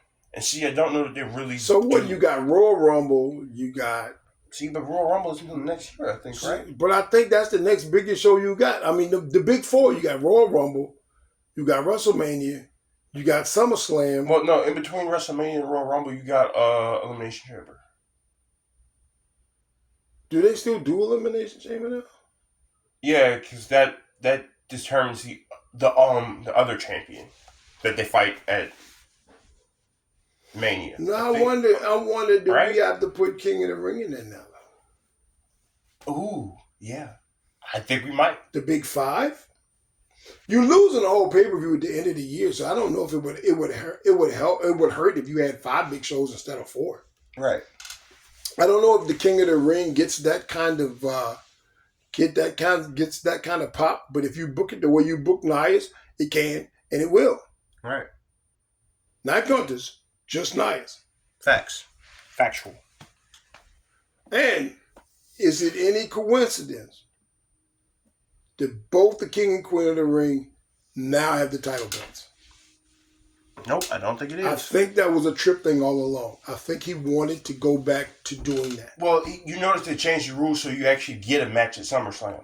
Before, you just won the King of the Ring. And yeah, it was like Money in the Bank. You just kept it forever. It didn't mean anything. You just had the king. Yeah, you just had it. So, yeah, she's removed from the show. I don't think they're going to do that angle now. I think they still might. I think it's just, like I said, it'd be a one-off and it don't happen yet. Yeah, I don't know. Yeah, Trish is old. So, I don't know if she can. I don't know if we want to do that with her. Well, she still might want to do it, but I think... Oh, she does want to do it. She most certainly does want to do it. I think it just ends up being a one-off later. And when, I'm not sure. I think you just wait till a big show one day, and then randomly it'll be like, hey, remember we had set this up? Yeah. This year is coming, but... or like, we set this up last year, and now it's happening. Yeah, they do that now more than they used to, didn't they? Yeah. They'll like allude to it, and it'll be like, yeah, whatever. Yeah. And then like 6 months down the road, they come back and like, remember when you did? Yeah, and then they did that? And you know they got a video package for every doggone thing. Right. You'll be like, yeah, that did happen. And then they'll just throw a video package at us, and then we'll be like, I don't know. And then we'll be like, okay, I'm feeling it. Yeah. And then the message will come, we'll go like, hey, stop it. You get all invested in it. Yeah. It'd be something that you need or you didn't even know you needed. Because they gonna put that video package on and you gonna be hook, line, and sinker. That's what's gonna happen. Because that's what always happens. Yeah. All right, so we have been liking this thing with New Day. We've been liking the storyline, right? Yeah. With X breaking up with the Kofi and everything. So they got this new dude on the storyline who actually has been on the main roster for like 8 months. Odyssey Jones.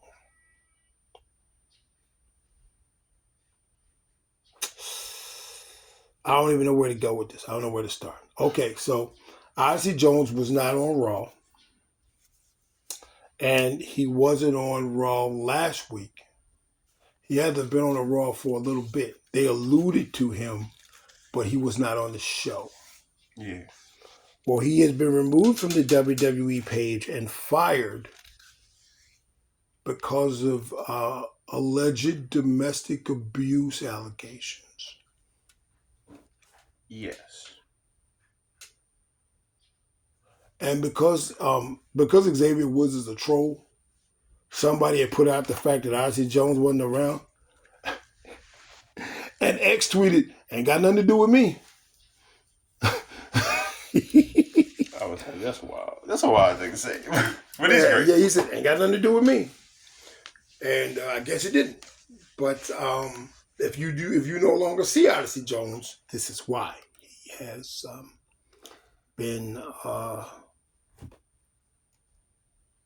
released from the WWE. Yeah. I think he wasn't on because they were looking into the allegations. They'd known about this for a few weeks, and they were doing some investigation, and now they found out that I don't know. They found out whatever they found out, and they then it was found out. Well, at this point, it's the allegations. Nobody's going to court, but they don't necessarily want that kind of smoke because they had that kind of smoke from their owner. Well, also from someone else down in NXT. Yeah. And all kind of things like that. Then they had some smoke from their owner again. And then the smoke from their ex-owner. And then they said you have to sell all your shares of stock because you suck as a person. And they're like, but that's no reason for me to suck as a person. But he said, but you do suck as a person and you do have to share it because we don't want to have anything else to do with you. Yeah. And he said, but it's my company. And they're like, no.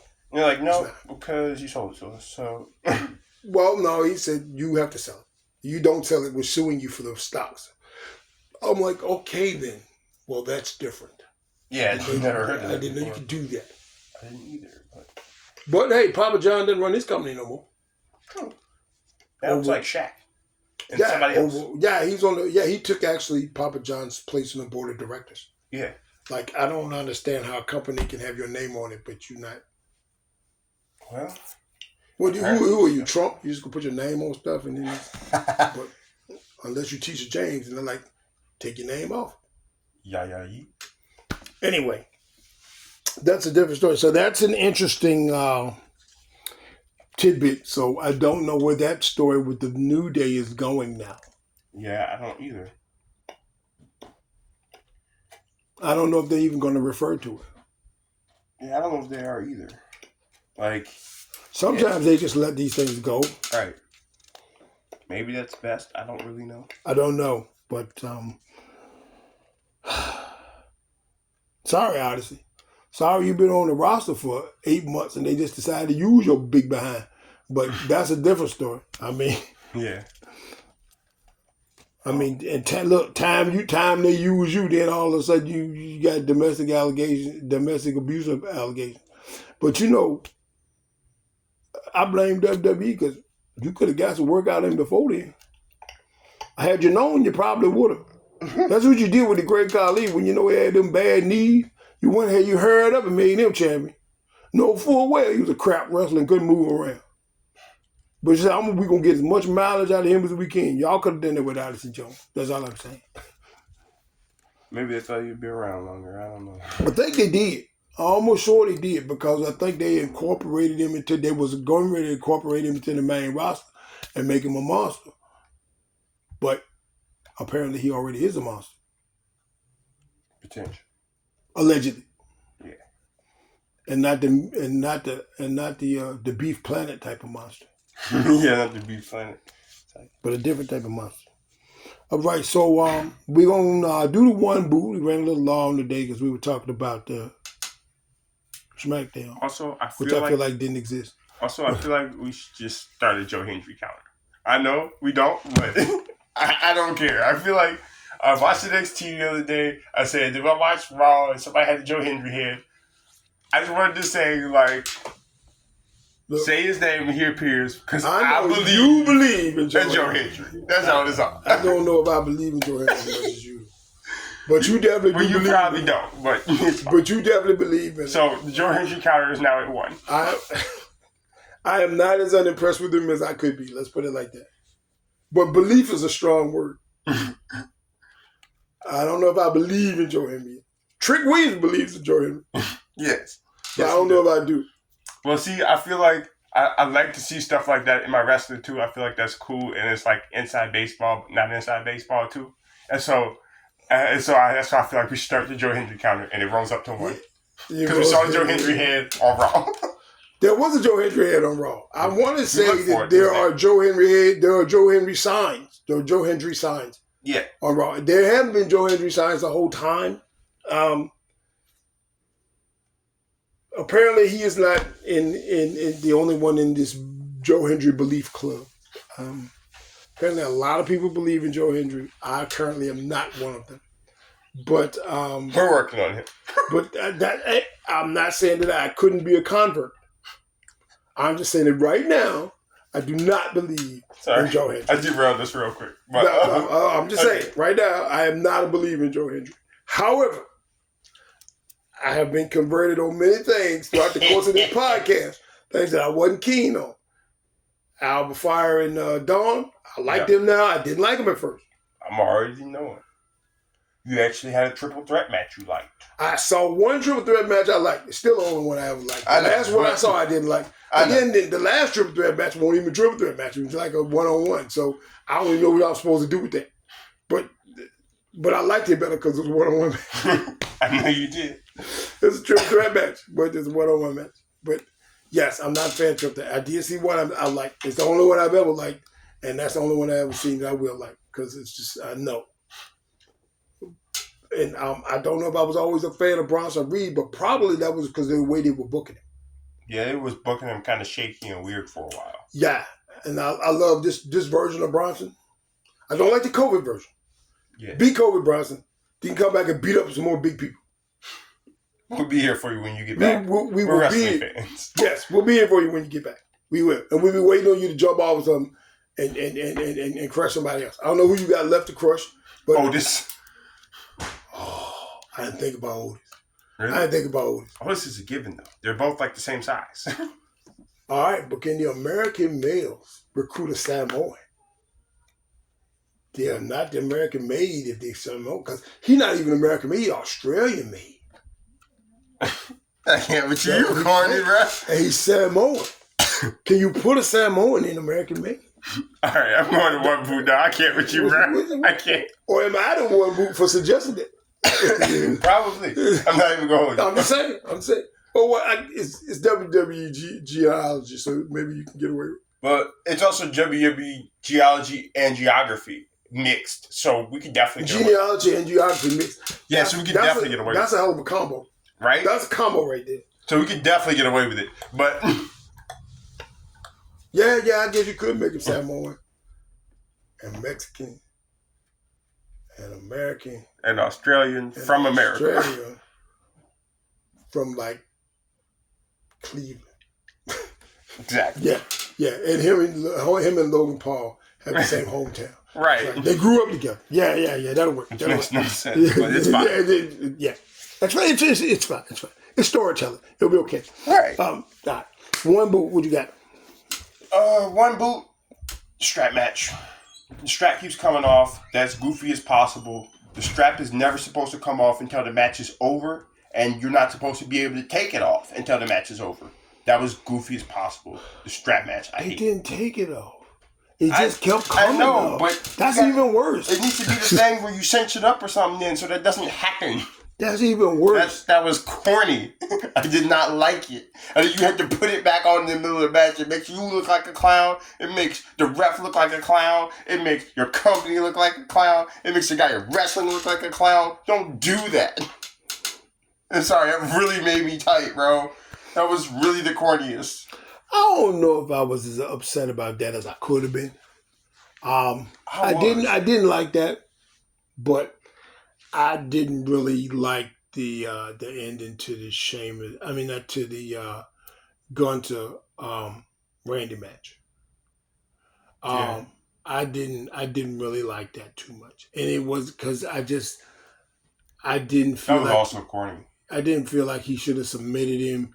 I felt like you said it should have been another controversial victory, and we kicked that can down the road a little bit.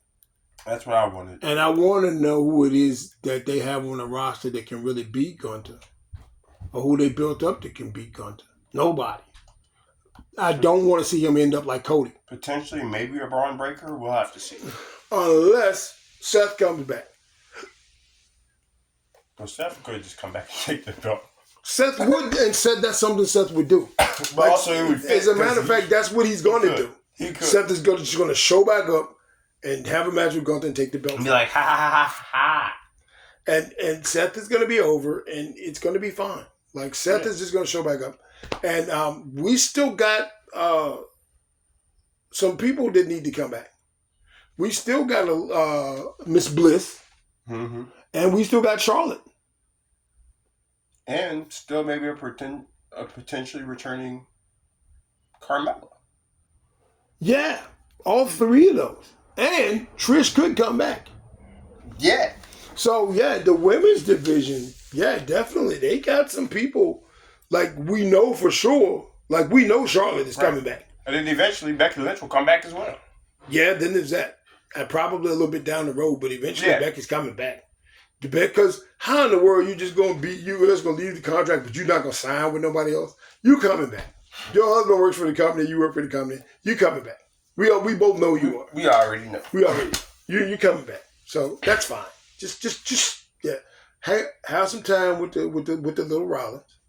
And then when you come back, we'll be here waiting. We'll be right here waiting. Because we're wrestling fans. That's what we do. Facts. Yeah.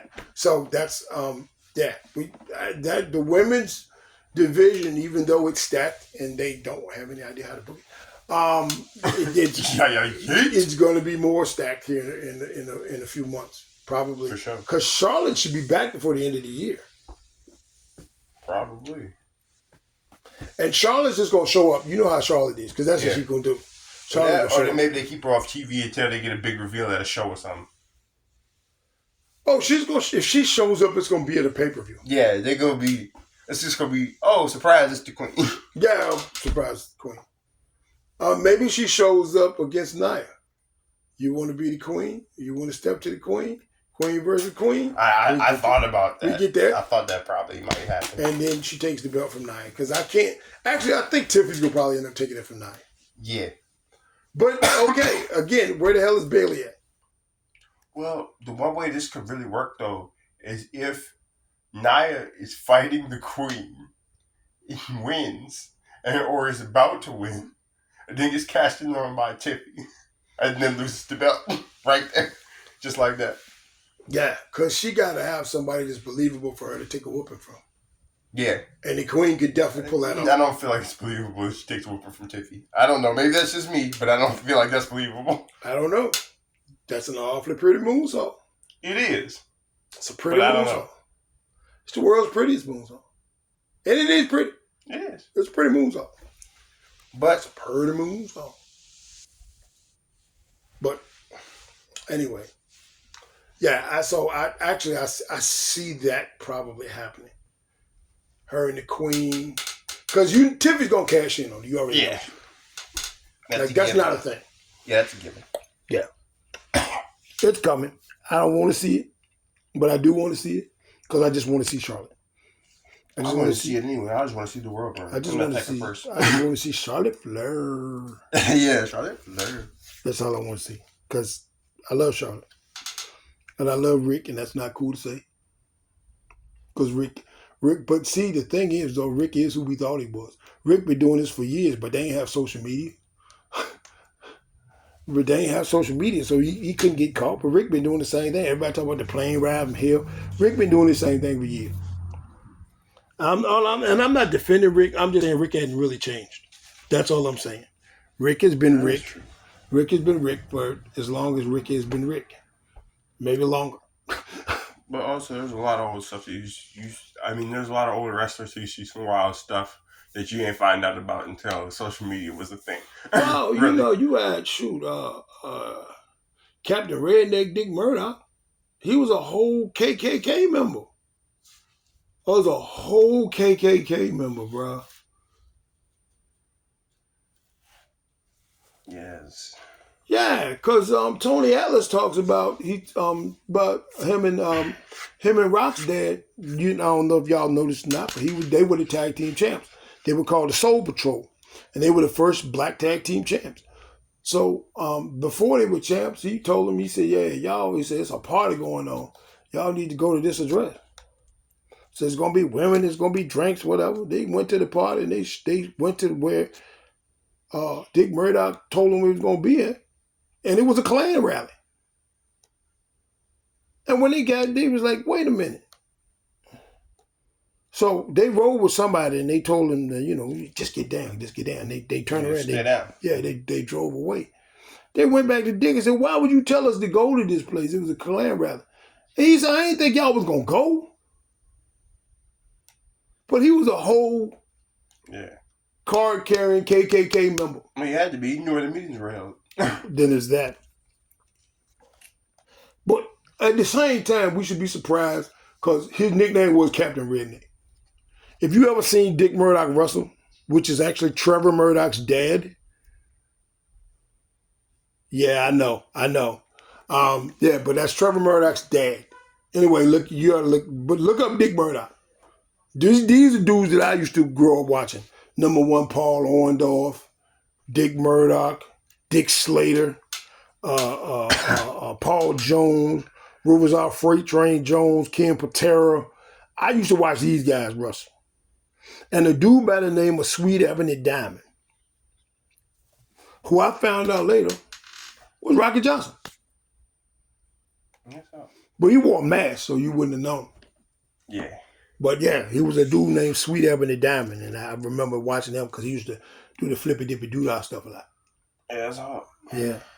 But it ends up that was Rock's Day. Anyway, I think that about covers everything. I think we ran a little long today. We got a little long in the tooth talking about some crazy stuff. Um. Anyway, here's to no more people in the bloodline dying no time soon. All right. So y'all can get back to doing what y'all do best, which is like wrestling and taking care of the family. Facts. So we need to see y'all back doing what it is, even though Solo can't cut a promo. I still want to see the rest of the guy. So until we meet again, keep it pushing.